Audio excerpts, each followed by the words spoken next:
All right, Alexander, let's revisit the Russian economy because the Russian economy is booming, I guess you could say. The European Union, they ran their forecasts and they say the Russian economy will grow at around 2.5%, I think they said. We've heard over 3% from, I think mostly from Russian sources. And Putin was speaking the other day at a cultural event in St. Petersburg, and he said for November, Russia's looking at 5.5% growth. And I have to say, Putin was very confident, very relaxed, very confident about the Russian economy. So you've been following the Russian economy very closely. We've been talking about the Russian economy, it seems, for years.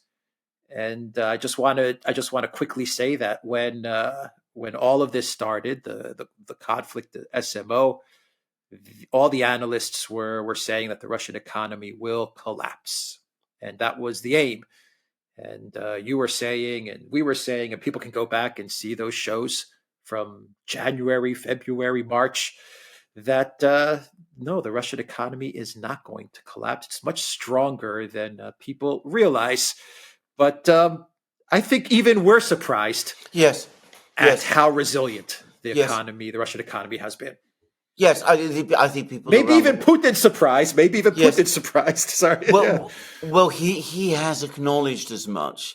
But talking about pessimistic forecasts, I mean, last at the start of this year, the European Union, the European Commission, was predicting a 1% contraction in the economy, the Russian economy this year. It now definitely looks as if we're going to get a 3% expansion. And as you absolutely rightly say, this is in fact not reflective of the immediate data, of the most recent data.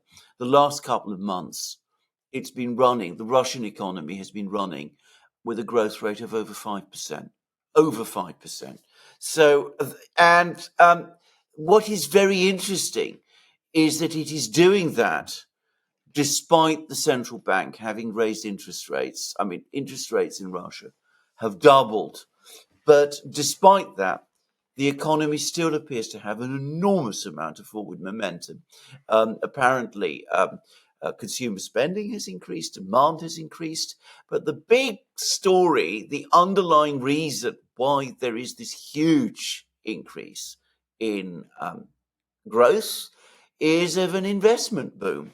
There's an enormous surge in investment as Russian industry moves rapidly to fill the gaps left by the Western powers when they pulled their businesses out and when they started to impose sanctions. And you're seeing this in sector after sector. Perhaps the single most impressive and the most interesting is machine building, where we're now looking at double-digit growth rates in some particular sectors of the machine building, machine tool complex. I mean, production increase of around 50% apparently this year. So, I mean, it is a huge industrial manufacturing surge, and probably things will slow as the effect of the interest rates starts to, put the brake on. And that is what the Russian government and the central bank want, because this investment surge is leading to signs of overheating. There shortages of workers. We've talked about this. That's pushed up wages. The wages have in turn increased demand. The demand is spurring further investment and further output increases. It also means that this year real living standards in Russia have grown, but it's also translating into higher prices for goods because at the end of the day, goods you can only produce them after a certain time lag, even if you do invest more, and the demand for them is greater. And inflation may not be a problem for those who are in employment in the economy, given the fact that real wages are rising. But it is a problem for those who are on fixed incomes, people like pensioners, for example. So, the government is concerned about that and it wants things to slow down. and rebalance. But nobody doubts that that is going to happen. No one doubts also that we're going to see sustained growth beyond this process. Nobody is under any believes that industrial growth is going to fall off or reverse. And this is becoming the consensus. And it's also becoming the consensus now amongst Western commentators. We've had a piece on Bloomberg about this, which has been, describing the realities of this Russian economic boom. And it is the diametric opposite, as you correctly say, of what Western economists and analysts and governments were predicting. Last year, when the sanctions were imposed, they were anticipating a 20% contraction. Today, the Russian economy is bigger, probably by a significant margin bigger, by the way, despite Bloomberg trying to argue the contrary. But today, the Russian economy is probably bigger than it was before the sanctions were imposed. And that's probably set to continue and to accelerate even further. And they've also had a good harvest. Grain production has been slightly down on last year because weather conditions have been less than optimal for grain production, but in every other food sector, food production continues to grow as well. So agriculture is doing well, industry is doing very well. Wage earners are seeing their living standards improve. Young families, people with children, they're seeing their conditions of life improve. I wouldn't be surprised if before long we start to see an increase in the birth rate on the back of this. And on top of all of that, if you remember, at the start of last year, we had to do a whole series of programs about it, flesh-creeping stories about the budget going into massive deficit, we Russia running out of money and all of that. Well, all that's evaporated away. The budget, it probably will run a small deficit this year, but it could even be a surplus. So the rate things are going. I've read a surplus. Yeah, yeah. I've read some analysts who says surplus. Yeah. Currently, it is running a surplus. So I mean, all of that. We poured cold water over all of that. We poured cold water over all the stories about the ruble collapsing and all of that as well. And we could see that, our assessments have proved to be more accurate than I think everybody else's. I mean, I remember there was a professor at Yale, for example, last year who was saying it was all smoke and mirrors, that the Russian economy was hollowed out, that the statistics were all fake. I don't think anybody says that anymore. So, how would you put this into context, given this? Lavrov has called it a hybrid war against Russia. That's Lavrov's words. How would you put the economic, let's just call it the economic war that has been waged towards Russia into context of this hybrid war? Is it not probably the most important part of the collective West's attack towards Russia, sinking the economy, getting people out on the streets and removing Putin? I mean, I would say that we put a lot of emphasis on the actual war, the conflict in Ukraine on the front lines, and we talk about that a lot. But I think the central pillar of the West's strategy towards Russia over the past couple of years has been to get this regime change, and the most important part of that strategy was getting the sanctions and trying to sink the Russian economy. I mean, this is the major defeat in this hybrid war for the collective West. Yeah, absolutely. Can I just say that is absolutely the case? And if you look at all those articles that we were talking about, the magical thinking article in the Wall Street Journal, the one that Richard Haas has just written in Foreign Affairs, an article that appeared yesterday in the London Times by Mark Galeotti, the thing that they're all talking about is that Putin remains in control. His position is stronger than ever. And that, so when they talk like that, they're giving it away, because they're basically admitting, they're acknowledging that the entire objective, the whole expectation was that the sanctions and the war and all that would trigger protests and crisis, political internal crisis in Russia, and that would lead to a regime change. I mean, you can see it now, even in these articles that are now acknowledging that that won't happen.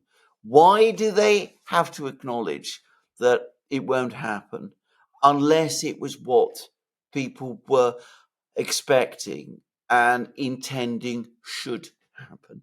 So they're essentially admitting that the key thing that they tried to do has not happened and that it has failed. And as for the surge, the way in which the Russian economy has responded to this crisis, be under no doubt about it, is the single biggest geopolitical fact of the last 2 years. I mean, the West has thrown every single sanctions tool it has at Russia. I mean, it's now sanctioning everything that they can sanction where Russia is concerned. They're now trying to go after people who operate the shadow fleet. You remember all that?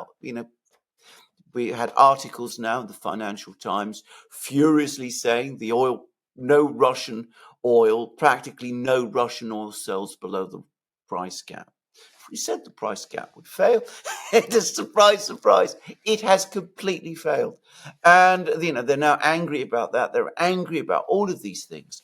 But that is the single biggest geopolitical fact of the last 2 years, that Russia has not only withstood the sanctions storm, but is thriving, not in spite of it, but because of it. It's actually the sanctions. I mean, Michael Hudson, actually, we did a program, Glenn Deason and I, on the Duran, in which he was talking about this. He said that's the best thing they could have done to the Russians. He posed this, this system, which is a kind of protectionist system on the Russian economy, which is exactly what it needed. We have the stimulus that war spending, which the scale of that people are exaggerating, by the way, but the stimulus that the war spending has provided is causing the entire economy to surge, just as happened with the United States during the Second World War, just as happened perhaps more, a better analogy still might be with Japan in the 1950s during the Korean War, when again the Japanese economy went on a massive, suddenly cranked up a huge gear because the Korean War triggered extra spending in Japan, and because at that time, because of high inflation and all kinds of things like that in Japan, effectively the economy was in effect protected from outside competition. So we see all of this now starting to play out in Russia, and countries around the world are noticing, and then Russian prestige as a result is increasing. It's why countries in Africa and Latin America and all these sort of places in the global south, the ASEAN states, they all want to, the Arab states, they all want to have dealings with the Russians because they can see that the Russians are not only a success, but a growing success, who have withstood successfully the pressure of the West. Sanctions, it turns out, aren't quite the killer thing that everybody thought they would be. That's huge. And that's huge. That's a huge statement, because the sanctions weapon was the go-to weapon for the United States. Yes. And the EU. The EU is starting to use sanctions, or was starting to use sanctions more frequently. Yes. I mean, sanctions was their go-to weapon, and now that weapon has been proven to be ineffective, at least to an economy like Russia. And so, yeah, they've also destroyed their own economies. They've destroyed the monopoly of SWIFT. So many Western businesses that were in Russia, that built the market over many, many decades, left the market, and they left a huge opening for competition. The collective West's financial reputation has been destroyed. I mean, no, I joke around. I joke around sometimes, and I say that the Russians are going to build statues in Moscow for Ursula and for Joseph Borrell. Yeah, I mean, because of the gift that they've given Russia with their 12, 13, 14 sanctions packages. Absolutely correct. That is exactly what's going to happen. I mean, bear in mind. Well, it's a joke, but I mean, It's a joke. A joke. it's a Yeah. joke. But economists are saying this. I mean, I go back to Michael Hudson. He said this is the best thing that they could have done to them. He's not alone in this. I mean, Joseph Galbraith recently said something similar. And others are increasingly coming round to that view, right? I mean, Hudson and Galbraith are perhaps on the sort of left wing side of economics, but Bloomberg isn't, and they're absolutely mainstream, and we can see that even they're acknowledging that things have turned out otherwise from what people thought. And when you actually scramble and look at the explanations, it's not difficult to see why. All right. We will end it there. The Duran.locals.com. We are on Rumble, Odyssey, BitChute, Rockfin, Telegram, and Twitter X. And go to the Duran shop. 20% off. Use the code the Duran20. Take care.